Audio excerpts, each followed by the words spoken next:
Hey, thank you for tuning in to episode 3 of the Texas Tailgate Talks. Today, we're going to be talking about Texas Tech and their upcoming season. Going to be mainly centered around their new head coach, Joey McGuire. I was absolutely phenomenal with this hire from the Red Raiders. Growing up, I was a Texas Tech fan, and the way Mike Leach left just put a very sour taste in my mouth. And then they got Tommy Tuberville, and I mean, that was just a disaster. Then they bring in Cliff Kingsbury. You got the Mahomes era, and yet they have one of the now best quarterbacks in the NFL, and they barely made bowl games still. He would just give stupid numbers, and they would still lose the games. I mean, you've seen stats that are just so lopsided, and Texas had lose games, and that Mahomes threw for like 8 or 9 touchdowns or however stupid amount, and they would lose. Then after Cliff Kingsbury, they bring in a guy from Utah State. I cannot remember his name, but it just didn't turn out well. So they're going with a new trajectory. Joey McGuire being the high school head coach at Cedar Hill High School, phenomenal high school coach, went under and went to Baylor as an analyst, but then, he decided to come to Tech, and they hired him on. And I think this is going to be a very, very interesting lineup. I think it's going to be a very interesting year. It's going to have some growing pains for sure because it's a first-time head coach at the college level, but he is a player's coach. I think that eventually you will see a corner turned. I don't think they'll be competing for national championships or Big 12 championships, but I think they're going to be able to beat upset teams. But let's look at last year. Let's look at some of the results from Texas Tech. Starting off the first couple weeks of the season, they beat Houston, they beat SFA, they beat FIU, starting off 3-0, and then get clobbered by Texas. Lose by 35, just got destroyed. Beat West Virginia, lost to TCU, beat Kansas. You're supposed to beat Kansas, and then they lose back-to-back games at home against Kansas State, one on the road at OU. Then they squeak out a win against Iowa State. They get manhandled by Oklahoma State, lose a very, very tightly contested game at Baylor, and then they have their bowl game against Mississippi State, which I thought Mike Leach was going to just pound it on them. I thought it was a revenge game, but Texas Tech decided, yeah, that's not going to happen. They beat them 34-7, which ended their season 7-6, but only winning 3 games in the conference. Went 3-6 in Big 12 play, but they won every other game that was not in Big 12. So now we're going to basically look at the depth chart. Coming back, you have the quarterback of Tyler Show, but you also are going to have a battle between Donovan Smith, Baron Morton, and Tyler Show. Of course, Tyler Show being from Oregon, and he kind of took the reins last year, but battled some injuries, so it was kind of a revolving door in that. The running back position is probably going to be one of the easiest positions to get, just because you've got Taj Brooks and Roderick Thompson. 1-2 punch, going to be there no matter what. I mean, that's going to be the same. Now, every other position is going to be kind of new players, not really returning starters. We don't really know a lot, so we'll kind of go in a little bit. At left tackle, they predict and project to have Caleb Rogers still there. Right guard, we're looking at probably Weston Wright. But, I mean, the rest of the offensive line is kind of up in the air. Anybody's game. One of the big question marks that I have is tight end. They have Mason Tharp and Henry Teeter. But one of the things I'm very interested in see is the A&M transfer Baylor Cup. Kid from Brock, 5-star guy. I think he broke his hip or broke his leg the first season he went to A&M. Then had another injury the second year. Never could just get on the field and make it happen. However, transferring to Texas Tech definitely takes a lot of pressure off of him, and I think that might work out well for him. I mean, he is 6'7", 245. He is a monster. Well, I mean, anybody's a monster when you compare them to Taj Brooks, the 5'10 running back. But even he's not even the biggest tight end on their team. I mean, Mason Tharp, 6'9 tight end, more of a blocking back or blocking tight end. I don't see him going out and catching 100 passes or some crazy amount, but you really never know. It's such a big question mark. You've got a couple new players in this receiving core.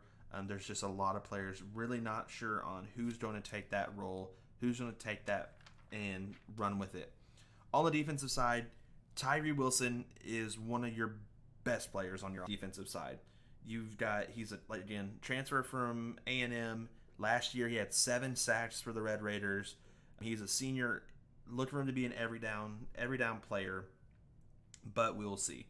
On your defensive line, they're going to be changing up quite a bit. You've got Tony Bradford being your defensive tackle, and then you've also got the nose tackle, Jalen Hutchings from Forney, up in the Dallas area, and we'll kind of see that. Your linebackers, yes, you lost Colin Schuler, but you've got Christian Merriweather, as well as some new additions with Dimitri Moore and Jacob Rodriguez. From what I've heard, they've been playing really well in practices in the spring, and we'll kind of see going forward. Jacob Rodriguez being from Virginia, he's from Northwest Texas, so at Wichita Falls. He'll play linebackers. He started as a quarterback.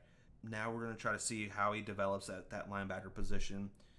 Your defensive backs, that's going to be your most experience, which is sometimes a good thing, sometimes not so much. With it being Texas Tech, their defense has always been lacking. You've got super seniors of Marquise Waters and Adrian Fry. They also added a transfer from Texas being Tyler Owens.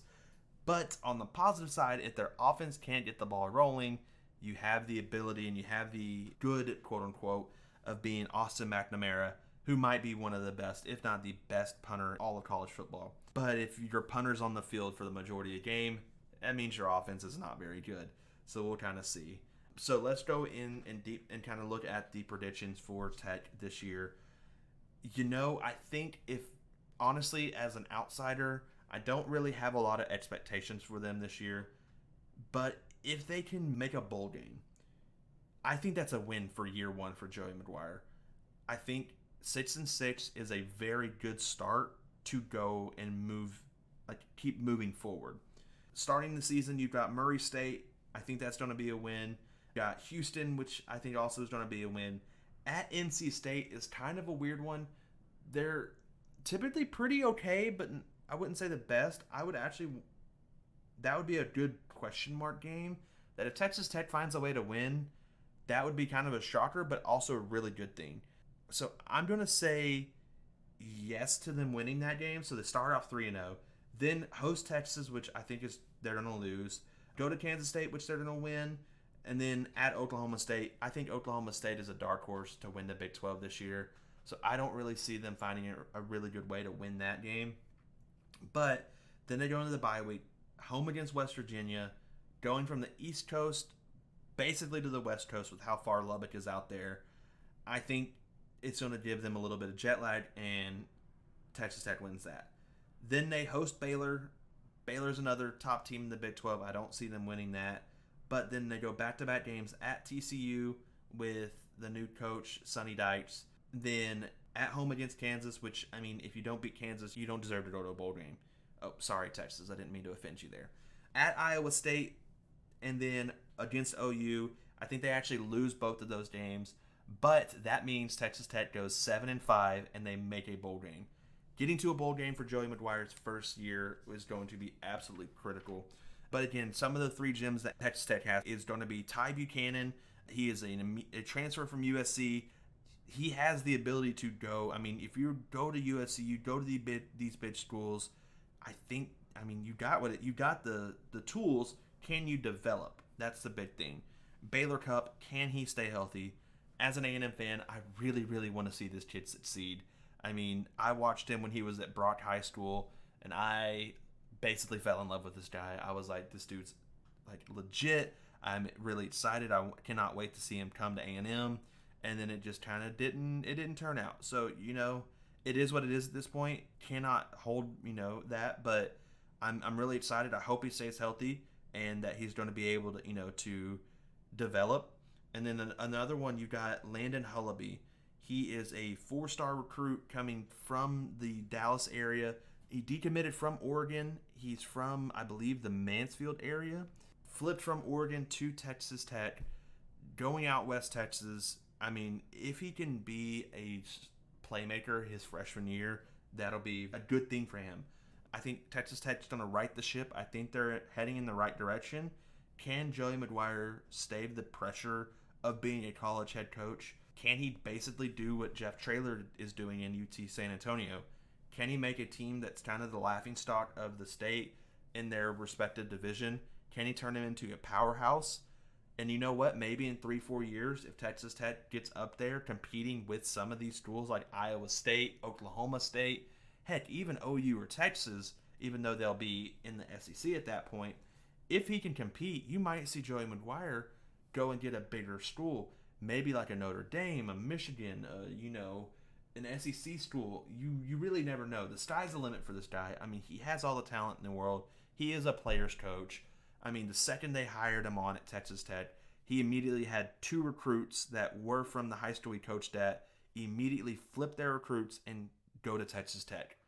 And that's telling you how much, even though he hasn't been there for a few years, how much he still truly loves the game. He loves people.